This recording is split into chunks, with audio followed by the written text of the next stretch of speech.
قرآن مجید فرقان حمید میں مالک کائنات ایمان والوں سے خطاب کرتا ہے اور میرا اللہ ارشاد فرماتا ہے یا ایھا الذین آمنو،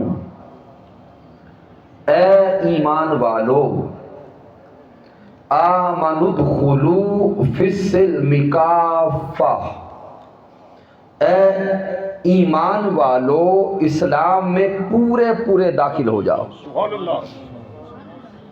اب سامعین غور کریں کہ رب کائنات یہاں کی خطاب ایمان والوں سے کر رہا ہے۔ خطاب کن سے کرتا ہے؟ ایمان والوں سے، اور ایمان والوں کو فرماتا ہے کہ اے ایمان والو اسلام میں پورے پورے داخل ہو جاؤ۔ اب سب سے پہلے تو غور کریں کہ ایمان والے کون ہیں جنہیں رب کائنات یہ خطاب کر رہا ہے۔ قرآن مجید فرقان حمید میں کم و بیش 99 مقامات پر اللہ ایمان والوں سے خطاب کر رہا ہے۔ یا ایھا الذین آمنو، یہ کلمات قرآن مجید میں کم و بیش 99 بار آئے، اور جب بھی ہم ان کلمات کو تلاوت کرتے ہیں یا سماع کرتے ہیں ہمارا ذہن پیچھے پلٹ کے جاتا ہے کچھ اور شخصیات کی طرف، اور ہم سمجھتے شاید وہ کچھ اور ہیں اور وہ کوئی اور ہیں جن سے اللہ فرماتا ہے اے ایمان والو۔ لیکن سامعین اگر غور کریں اور لطافت کے ساتھ ان کلمات کو سمجھنے کی کوشش کریں تو رب کائنات آپ سے اور مجھ سے خطاب کر رہا ہے۔ ہم سارے جو اس مسجد میں بیٹھے ہیں ہم کون ہیں؟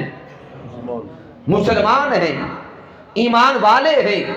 تو سامعین اگر ہم ایمان والے ہیں اور الحمدللہ ہمیں تاجدار کائنات کی غلامی نصیب ہو گئی، ہمیں حضور کا کلمہ نصیب ہو گیا، تو جب ہم ایمان والے ہیں تو سامعین ان آیات بینات کو پڑھتے ہوئے سنتے ہوئے یوں تصور کیا کرے کہ اللہ ہم سے خطاب کر رہا ہے۔ مالک کائنات کن سے خطاب کر رہا ہے؟ ہم سے خطاب کر رہا ہے۔ تو سامعین جب یہ سوچ آ گئی کہ یا ایھا الذین آمنو، اس کلمات اور اس کلمہ کے مخاطب ہم ہیں، جب ہم نے اس تصور کو لے لیا تو اب آگے اللہ کے حکم کو پانے کے لیے ذہن تیار ہو جائے گا، اللہ کے حکم کو لینے کے لیے دل تیار ہو جائے گا۔ تو ہم سارے ایمان والے ہیں، رب کائنات ہم سے خطاب کرتا ہے آمنوا ادخلوا فی السلم کافہ، اے میرے حبیب کا کلمہ پڑھنے والو، اے محبوب کی غلامی کا پٹھا گلے میں ڈالنے والو، اے میرے مصطفیٰ کی محبت کا دم بھرنے والو، صرف کلمہ نہیں اس سے آگے بڑھو اور اسلام میں پورے کے پورے داخل ہو جاؤ۔ سامعین ذہن سوال کرے گا کہ ہم ایمان والے ہیں، مومن ہیں، اور اللہ ہمیں کیوں فرماتا ہے کہ اسلام میں پورے کے پورے داخل ہو جاؤ؟ کیا کلمہ پڑھ لینے کے بعد بھی انسان اور مسلمان اسلام میں پورا داخل نہیں ہوا؟ تو سامعین آئیے اپنی زندگیوں کا مطالعہ خود کریں، اپنے معاشرے کو خود اپنی نگاہ سے دیکھیں۔ ہم ظاہراً کلمہ پڑھ کے تاجدار کائنات کی غلامی میں آ گئے، لیکن ہم میں سے کتنے ہیں جن کی زندگی کا ایک ایک لمحہ تاجدار کائنات کی شریعت کے تابع ہے؟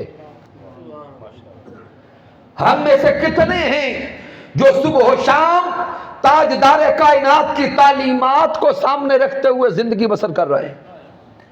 اگر اپنی زندگیوں پہ نگاہ دوڑائیں تو سوائے شرمندگی سے ہمیں کچھ نظر نہیں آتا۔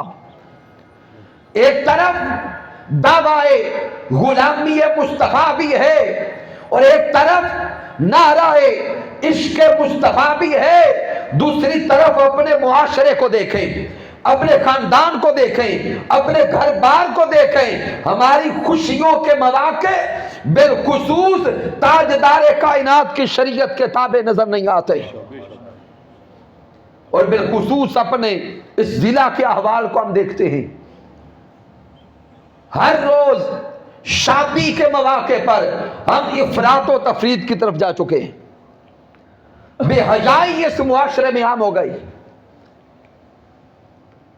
عریانی اس معاشرے میں عام ہو گئی، اور شادی بیاہ کے نام پر غیر شرعی رسومات ہمارے گھروں میں یوں داخل ہو گئیں کہ اگر کوئی ان سے روکنے کی بات کرے تو اس کو گھر سے نکال دیا جاتا ہے.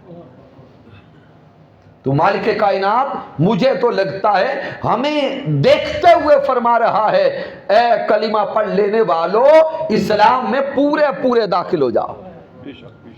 اسلام کو صرف اپنی طبیعت کے مطابق قبول نہ کرو، شریعت مصطفیٰ کو کلیتاً قبول کرو. غمی کا موقع ہو تب بھی اتباع شریعت مصطفیٰ ہو، خوشی کا موقع ہو تب بھی اتباع سیرت محمد مصطفیٰ صلی اللہ علیہ وآلہ وسلم ہو.